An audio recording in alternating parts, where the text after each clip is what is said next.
શીલવાનમાં શ્રેષ્ઠ ભગવાન શિવ છે. શિવ સમાન આ સંસારમાં કોઈ શીલવાન નથી. અને દક્ષો દુહિતૃ વત્સલ, દક્ષને દીકરીઓ બહુ વાલી હતી.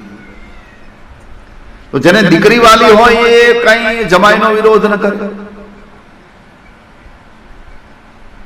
કોઈ જમાઈનો કોઈ પિતા જમાઈનો વિરોધ કરે એટલે સમજવાનો દીકરી ઉપર પ્રેમ નથી.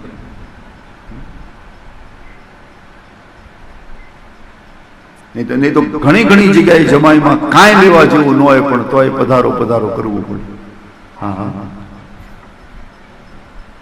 કારણ કે દીકરી પરણાવી તમે શું કરો? નહીં તો જમાઈના માતાજી મીઠું નાખતા જ ભૂલી ગયા. કોઈ માથે કોઈ લેવું નહીં. ઘણા ઘણા જમાઈ આમ દૂધપાક જેવા હોય, દૂધપાક જેવા મીઠા. દૂધપાક જેવા એટલે મીઠા વગર.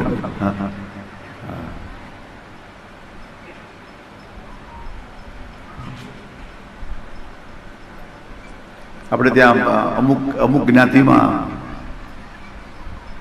ઝાલાવાડિયા સાહેબ રિવાજ છે કે જાન વરાજો આવે ને પછી પોંખે. પોંખે ને ત્યારે પોતાની સહેલીઓની સાથે કન્યા પણ ટોળામાં આવે. હા, અને એક હાથમાં મગ હોય, એક હાથમાં મીઠું. પછી આમ આડા હાથે નાખી અને પછી જતી રહી પોતાના ગોત્રેજ પાસે. એટલે કોઈ કીધું કે ભાઈ મીઠું તો સુકન કહેવાય, અરે મગ તો સુકન કહેવાય, પણ આ મીઠું શું કામ નાખે? જવાબ બહુ સુંદર આપ્યો કે ભાઈ કન્યા વિચારે તારી માએ નો નાખ્યું હતા મારા તરફ. લે,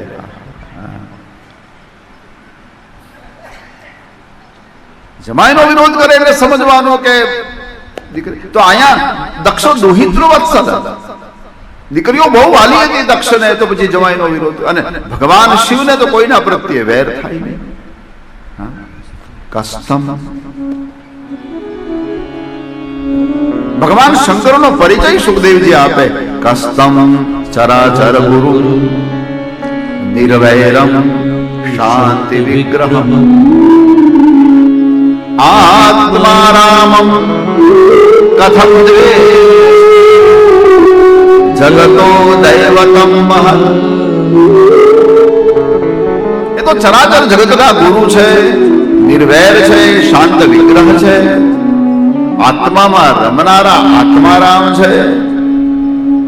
એને વળી કોઈના પ્રત્યે દ્વેષ થાય? પછી આનો ખુલાસો કરીને કહ્યું કે એકવાર એવું બન્યું હતું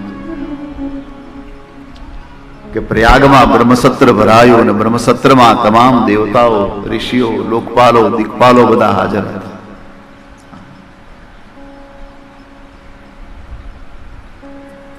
સભા બેઠી છે. ભગવાન શિવજીને સ્ટેજના ઉપર બેસા છે, બ્રહ્માજી બેઠા છે, અને એમાં દક્ષ મહારાજે પ્રવેશ કર્યો. હવે દક્ષ મહારાજ તાજા પ્રજાપતિ બન્યા. હમણાં પદ મળ્યું હતું એટલે અભિમાનથી ફૂલાતો હતો. એને પ્રવેશ કર્યો એટલે બધા ઉઠીને એને પ્રણામ કરે, પણ ભગવાન શંકરે પ્રણામ ન કરે. એટલે એને ક્રોધ આવ્યો. એ સ્ટેજની પાસે તો ગયો પણ ત્યાં જઈને બેઠો નહીં, ઊભો રહ્યો.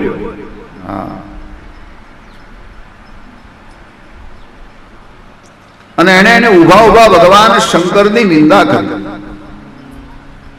તમામ દેવતાઓને, લોકપાલોને સંબોધન કરતા બોલ્યો, શ્રૂયતામ બ્રહ્મર્ષયો મે, એ બ્રહ્મર્ષિઓ મારી વાત સાંભળો. સહદેવા મહાગ્ને, એ દેવતાઓ, એ અનેક પ્રકારના અગ્નિઓ અહીંયા હાજર છે, તમે પણ બધા સાંભળો. સાધુનામ બ્રુવતો વૃત્તમ, હું મારા સાધુ સ્વભાવથી કહું છું.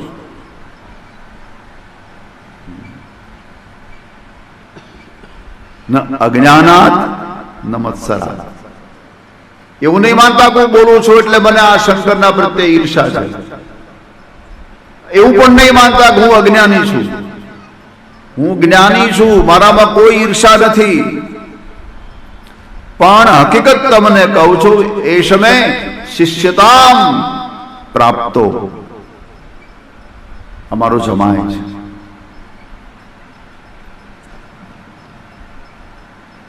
મારા દીકરા જેવો છે. જમાઈ એટલે દીકરો જ કહેવાય, આમાં કઈ ખોટું નથી બોલ્યા. મારો શિષ્ય, શિષ્ય એટલે દીકરો પણ વત્સ. આ મારા દીકરા જેવો છે, મારો જમાય છે.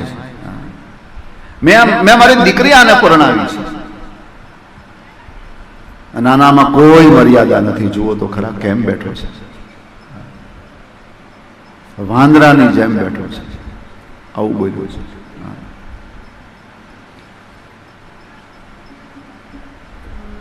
બ્રહ્માજીના બહેકાવામાં હું આવી ગયો, મારી દીકરી મેં આને પરણાવી.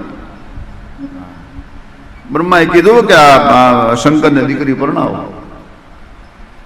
એટલે બ્રહ્માએ ઠેકાણું બતાવ્યું. બ્રહ્માને હારોહાર ઝપટમાં લીધા, ત્યાં બેઠા. હા, અને બ્રહ્માએ કીધેલું શું? દીકરી સુખી થાય, મા બાપ વગરનો છે. હા, એટલે સાસુ સસરાની કોઈ તકલીફ નહીં, કોઈ નણંદ નહીં, કોઈ દેર જેઠ નહીં, કુટુંબ વગરનો છે, એટલે દીકરી સુખી થાય એમ જાણીને મેં આને દીકરી પરણાવી.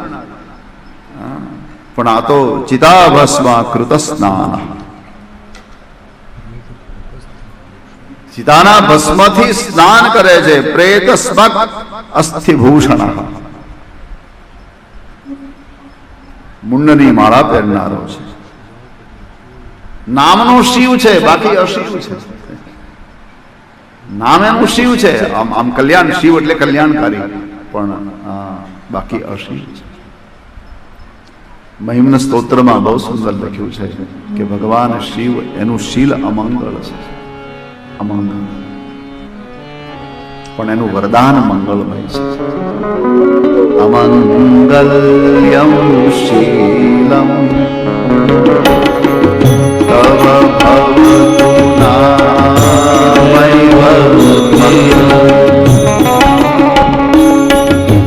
તથાપિ સ્મરતુ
વરદાન આપે ત્યારે બહુ મંગળમય છે.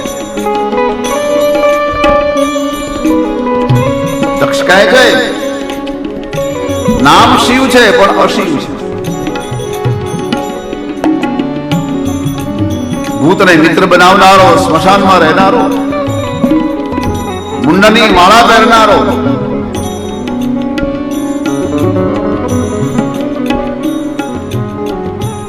બહુ નિંદા કરી. પણ નિંદા કરતા કરતા ક્રોધના આવેશમાં એટલું બોલ્યો, નીચે સ્ટેજની નીચે ઉભો. દેવતાઓ સાંભળો, હું શિવને શાપ આપું છું. બ્રહ્માજીએ કૂદકો માર્યો, ક્યાંનું મોઢું દબાવી દઉં, શબ્દો ન નીકળત સાધુ, પણ ત્યાં તો એના મુખમાંથી શબ્દો નીકળી ગયા. આ આપણી પંક્તિમાં બેસવા લાયક નથી, એટલે હવે આને યજ્ઞભાગ બંધ કરો.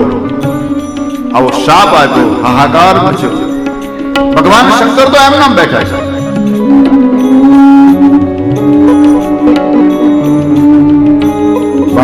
નંદી બેઠા છે. નંદી એને ક્રોધ આવ્યો, મારા શંકર નિર્દોષ છે ને એને શાપ આપ્યો. પરિણામે નંદીએ શાપ આપીને કહ્યું કે તે જે મુખથી ભગવાન શંકરની નિંદા કરી છે એ તારું મોઢું કપાઈ જશે અને ત્યાં અજનું એટલે કે બકરાનું મોઢું લાગી જશે.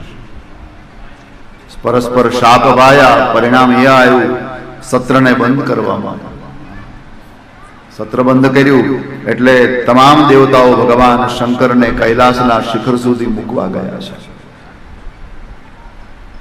કૈલાસના શિખર સુધી મૂકવા ગયા. ભગવતી સતીના હાથમાં હાથ સુપ્રત કર્યો. પણ ભગવાન શંકરે પેલી વાત કરી નહીં કે તમારા પિતા સાથે મને જરા સંબંધ આમ તેમ થઈ ગયો છે.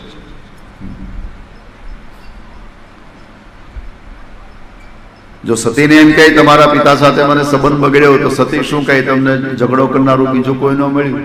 હા, મારા પિતા સાથે ઝઘડો કર્યો. હા, નબળા જમાઈ સાસરા ઉપર દાદાગીરી બહુ કરે. જે સાસરામાં દાદાગીરી કરે એને હું નબળા જમાઈ કહું છું. તમને બીજું કોઈ ન મળ્યું ત્યાં તમે ઝઘડો કર્યો. આવું બધું આ બધી માથાકૂટ થાય. ભગવતી સતીને આ વાત એટલા માટે પણ ન કરી કે સતીના હૃદયને દુઃખ થાય.